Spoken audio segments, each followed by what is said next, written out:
Yo voy a hacer un poco un recorrido de lo que ha sido la esclerosis múltiple aquí en Vizcaya y en el País Vasco en los últimos 27 años.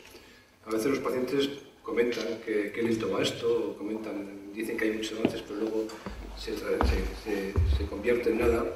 Y es una charla que yo, cuando la he hecho, me ha dado un poco de emoción porque en el fondo estoy contando mi historia que ha ayudado a mejorar la situación y bueno, me siento parte de todo lo que les voy a contar a partir de ahora. En el 87 empieza la cohorte de Vizcaya, que ahora mantenemos la doctora Mendive y yo, y en aquel entonces en una revista que no la he podido encontrar porque era todavía en papel, no teníamos nada como ahora que está todo en el ordenador, hablaban de la esclerosis múltiple como una enfermedad realmente misteriosa y ven, como decían, que era una enfermedad que no se podía desentrañar casi.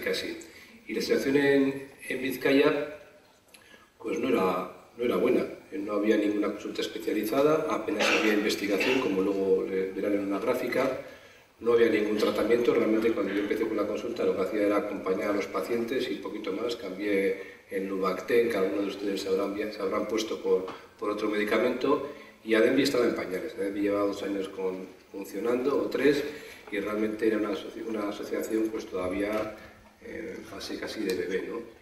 Y la enfermedad se desconocía en la sociedad. Era uno de los grandes problemas que tenían los pacientes cuando llegaban a la consulta y les dábamos este diagnóstico, pues comentaban que en su entorno nadie sabía de esto. Sabían de cólicos de vesícula, sabían de infartos de miocardio, pero la esclerosis múltiple era como hablar como una de las enfermedades que sale en House, ¿no? Y les pongo aquí ¿hay puntero? Las publicaciones que había en aquel entonces. No había prácticamente ninguna, solo publicaciones a nivel mundial, ¿eh? La investigación era prácticamente minúscula. Y pego un salto al año 96, un salto de 9 años, yo creo. Y en el 96 lo pongo como fecha porque es cuando aparece el primer medicamento para el tratamiento de la esclerosis. Fue el betaferón. Fue un hito porque teníamos un primer medicamento para tratar esta enfermedad. Y ya habían cambiado las cosas. O sea, que tenía ya la primera consulta monográfica, que recuerdo que me costó 11 reuniones con el gerente, pero yo soy muy pesado, y al cabo de la 11ª ya, no sé si porque se aburrió de mí o por qué, pero ya tuvimos la primera consulta y fue un hecho singular, porque en aquel entonces había otras 4 en el conjunto del Estado. En España había 4 consultas más, o sea, que fue un hecho singular. Participamos 2 años antes ya del primer ensayo clínico que se hizo en España y fue uno de los primeros del mundo con una medicación, con un interferón que era el Frone. Como les comento, ya teníamos una medicación. Y Adembi, aunque era adolescente, ya Begoña Roda empujaba ahí con fuerza, también con ahínco, y estaba empujando, y ya la enfermedad en algunos entornos comenzaba a ser conocida. El número de comunicación, de trabajos científicos, sin embargo, era un número todavía reducidito, no había aumentado mucho. Y luego verán por qué hablo de publicaciones científicas. Y esta, doy un salto 3 años más para adelante, y esta es una charla que les di. Buscan en el ordenador, es una charla que les di en la que yo les he hablado de algunos medicamentos que ya estaban comercializados, que era el interferón y el copaxón, el coponímero 1, y otros que estaban ahí en investigación, los que estaban en ensayo. Y la verdad es que la ciencia a veces, en aquel entonces parecía esto muy estimulante, pero con el paso del tiempo quedó todo en nada. De todo lo que les hablé, quedaron los medicamentos que estaban, quedaron, se pone moléculas antiadhesión, que es una medicación, el Tisable, que algunos de ustedes reciben, y poco más. Todo lo demás se fue difuminando, no llegó a cuajar, ¿no? Y salto en ese año 99, esta gráfica es muy bonita, me hace, vamos, es impresionante, luego verán. En aquel entonces, 3 años más tarde de estar comercializada la medicación, yo tenía un 16% de los pacientes con esclerosis múltiple recidivante que tomaban betaferón. De todos mis pacientes, había un 16%. Y el número de brotes que tenían el conjunto de mis pacientes no se había modificado. Esa gráfica, si hay un puntero, hay un puntero. Esta gráfica, si ven aquí, refleja el número de recaídas que tienen al año los pacientes. Más o menos en la historia natural de la enfermedad, antes de los medicamentos, más o menos de media, en conjunto, no un paciente individual, en conjunto, los pacientes tenían una recaída cada 2 años, de media. Y como ven ahí, estábamos tratando al 16% de los pacientes y las recaídas, pues en conjunto, seguían igual. Era un poco frustrante. ¿Y por qué podía ser? Poco tiempo de evolución del efecto de la medicación, pocos pacientes tratados, o porque poníamos la medicación aquí no debíamos. A casos muy evolucionados, no sabíamos, era un interrogante de qué es lo que estaba pasando. Y el número de publicaciones, a partir del 96, ha empezado a crecer. Y ha empezado a crecer de manera espectacular. Nosotros una base de datos de todas las revistas científicas, el PubMed, y bueno, ha empezado a crecer de manera espectacular. Y este incremento en la investigación lo que nos hace es enseñar. La investigación sirve para dar respuestas a problemas que nos planteamos, a cuestiones que nos planteamos. Y durante este tiempo, hasta ahora, pues hemos aprendido un montonazo de cosas sobre la enfermedad. Ya ha dejado de ser un misterio, no sé qué, envuelta en un enigma, para ser una enfermedad de la que ya conocemos bastantes cosas. Conocemos mucho sobre las causas, aunque no conocemos el origen, sobre cómo son las lesiones, cómo evolucionan, cómo diagnosticar mejor, cómo monitorizar. Es decir, sabemos un montón que podrías tener de manera muy rápida, ¿no? Una de las primeras cosas que aprendimos se ve bien en este diapo. Esto que ven aquí es un axón, el cable. Y esto que ven en rojo es la mielina. Y aquí ven como un cable no tiene mielina. Esto es una foto real de una persona con esclerosis múltiple. Pero vimos otra cosa. Hay un ratón, sí.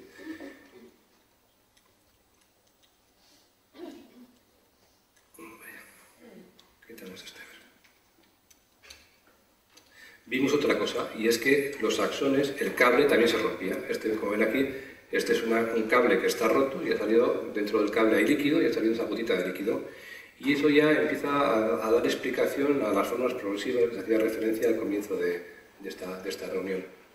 Y empezamos a conocer cómo las células se comunican. Las células se comunican y eso es muy importante porque, por ejemplo, podemos ver que algunas células emiten una señal que hace que la mielina no se regenere. Por ejemplo, esto ha dado lugar a que ya estemos investigando cómo anular esta señal, el lingo que está ahí señalado, para que las células se regeneren. Luego estamos aprendiendo cosas importantes. Hemos aprendido un montón sobre el sistema inmunológico. De hecho, todos los medicamentos que ahora utilizamos atacan al sistema inmunológico, puesto que esto es una enfermedad que la base, su origen está en que el sistema inmunológico ataca de manera equivocada al propio cerebro, en vez de hacer lo que tiene que hacer el sistema inmunológico, que es atacar a las infecciones, a los agentes infecciosos, o atacar a las células tumorales que habitualmente producimos. Y hemos aprendido un montón, es de las especialidades donde más hemos aprendido, junto con la reumatología y la oncología.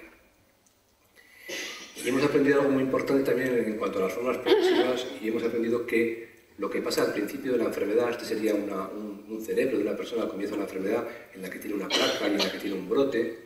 Y con el paso del tiempo hemos visto que las cosas van cambiando en el cerebro de las personas con esta enfermedad. Y al final se produce un estado como de inflamación difusa de todo el cerebro, que es lo que justifica en gran medida las formas progresivas. Y como sabemos que esto pasa, y como sabemos que las células están implicadas, tenemos la oportunidad de buscar respuesta a todo esto. No voy a entrar en detalles, pero esto nos da una oportunidad para investigar sobre cómo controlar este cambio que se produce en el cerebro. Y también hemos hablado de costes, hay personas de la administración, hemos hablado de costes. Esta es una de las enfermedades neurológicas y no la que más estudios farmacoeconómicos han hecho. Entre otras cosas porque por diferentes motivos es muy fácil hacer estudios farmacoeconómicos en la esclerosis múltiple, pero es la enfermedad en la que más estudios farmacoeconómicos han hecho. O sea, que sabemos cuánto cuesta y hemos aprendido de la resonancia magnética, la utilizamos de una manera habitual y tenemos las ideas bastante claras de lo que encontramos, la atrofia, y la resonancia nos ha dado claves. Por ejemplo, sabemos que ahora no solamente hay lesiones en sustancia blanca, sino en una sustancia gris. Hemos aprendido cosas con la resonancia. Hemos aprendido a diagnosticar mejor. Fíjense el cambio de evolución. Hasta el 83 los médicos no diagnosticamos por ciencia infusa. Nos basamos siempre en criterios. No podemos dar un diagnóstico si no tenemos los argumentos para poder defender ese diagnóstico. Hasta el 2001 utilizábamos unos criterios que eran los de Poser, que eran del 83, más viejos que Caracuca. Y desde el 2001 hasta el 2010 los hemos ido mejorando y ahora tenemos unos diagnósticos que permiten con una primera recaída y una resonancia y algunos análisis hacer el diagnóstico de certeza de esta enfermedad.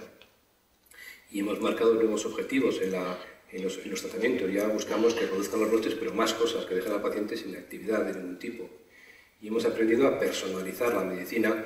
Podemos hacer anticuerpos para, por ejemplo, personalizar el riesgo que va a tener una determinada persona que toma un determinado medicamento de hacer una infección, en concreto por este virus.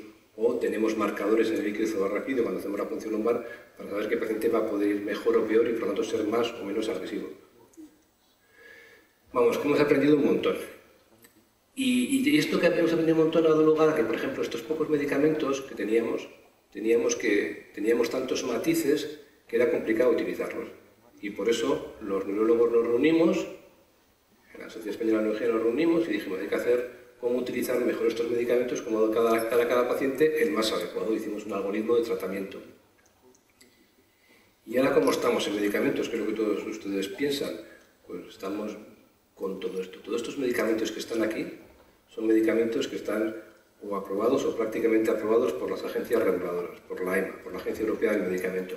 Hemos pasado de tener el interferón y el copaxone a tener un montón de medicamentos que, insisto, están ya aprobados por las agencias reguladoras a nivel europeo y que es cuestión ya de tiempo que lleguen. El aletuzumab, el dimetilfumarato, la triflunomida, el copaxone de una forma diferente, el interferón pegilado, están ahí ya a la puerta de la esquina y estos medicamentos ya están lo están usando todos los días. Y lo que se avecina, y esta vez no puede una lista tan grande, una lista mucho más pequeña, pues también es espectacular. Todos estos medicamentos se están utilizando aquí en pacientes de Vizcaya y es espectacular. Entre otros el antilingo, que es el primer medicamento para regenerar el cerebro. La primera medicación que se ha utilizado para mejorar el cerebro es esta. Es espectacular que seamos los neurólogos de la múltiple los que estemos probando algo que puede ser un antes y un después si funciona. Y la pregunta que siempre nos plantean los pacientes cuando vienen a la consulta, me plantean es, bueno, deme usted el mejor medicamento, porque es que a uno será el mejor. Entonces uno puede pensar que uno hace un ranking de medicamentos, cuál es el mejor o el peor, y dice, bueno, y ese medicamento para todos. Eso probablemente sea un error. Es un error.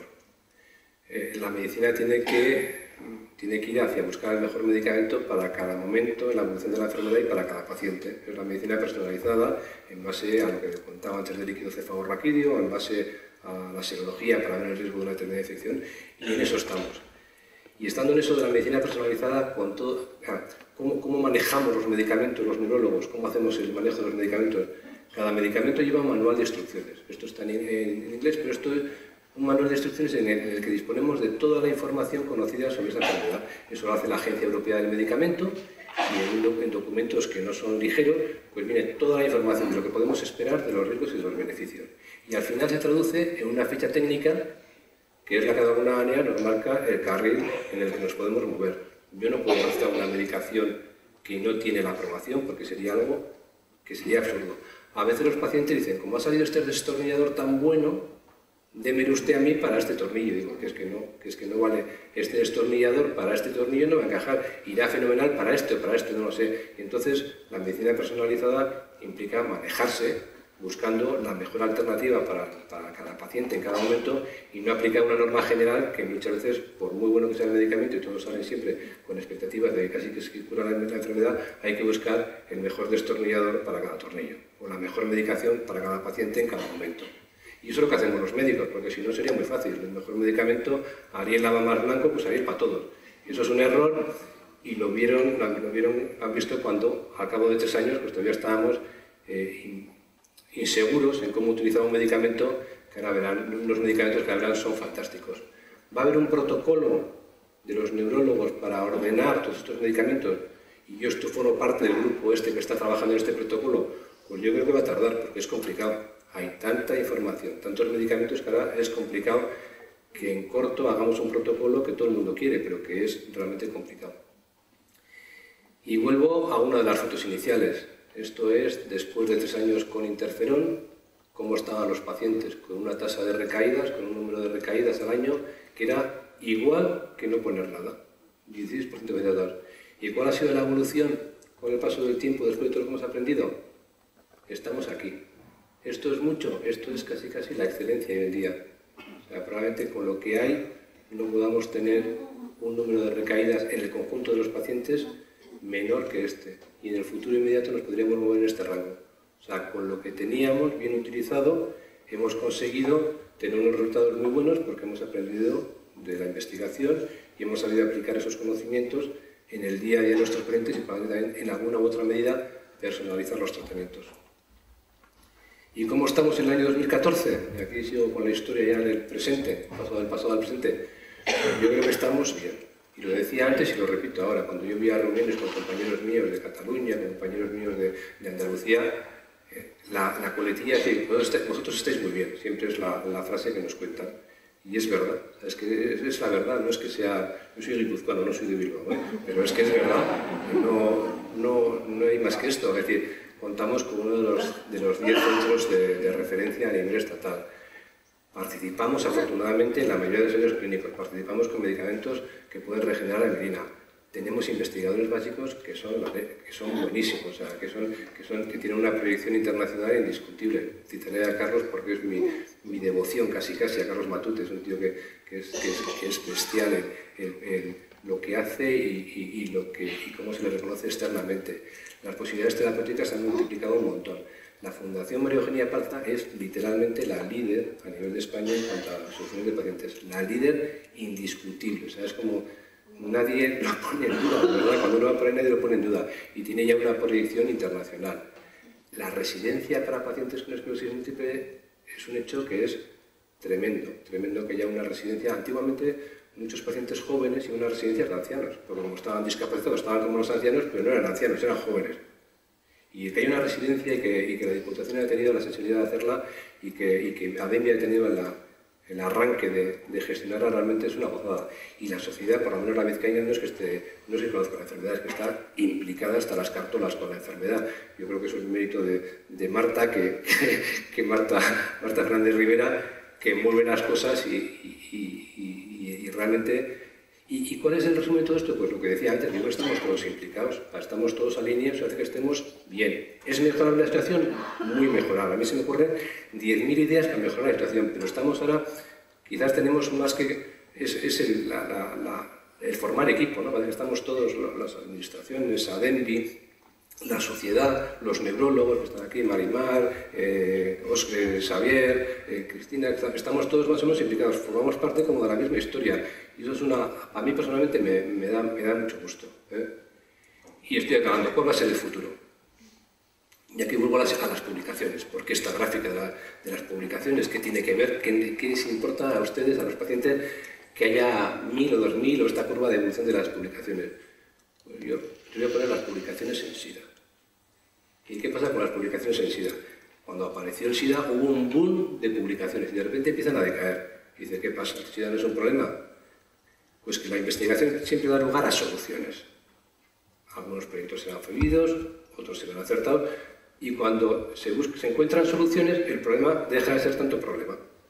Con el SIDA empezaron a aparecer medicamentos y la investigación fue decayendo, porque el SIDA, siendo un problema, ya no era el problema que era en el 87, que algunos de ustedes lo recordarán, en que las personas, los afectados, los pacientes se morían literalmente de una forma impresionante y era un descontrol. Bueno, se investigó mucho y dieron soluciones. ¿Qué soluciones puede haber en medicina? La prevención, conocer ese origen y prevenir, eso es lo que buscamos realmente, poder prevenir la enfermedad. Y cuando no podemos prevenir, frenarla, y cuando no podemos frenarla, cuando no podemos prevenirla, curarla, y cuando no podemos curarla, frenarla. Y en eso estamos, y como yo creo que hay una investigación intensa, pues es que ya es un poco de tiempo, hay que tener un poco de paciencia, el pavo está en el horno, y hay que dar un pavo más duro, un pavo más blando, pero esto ya es imparable, ¿no? Y yo acabo ya, muchísimas gracias.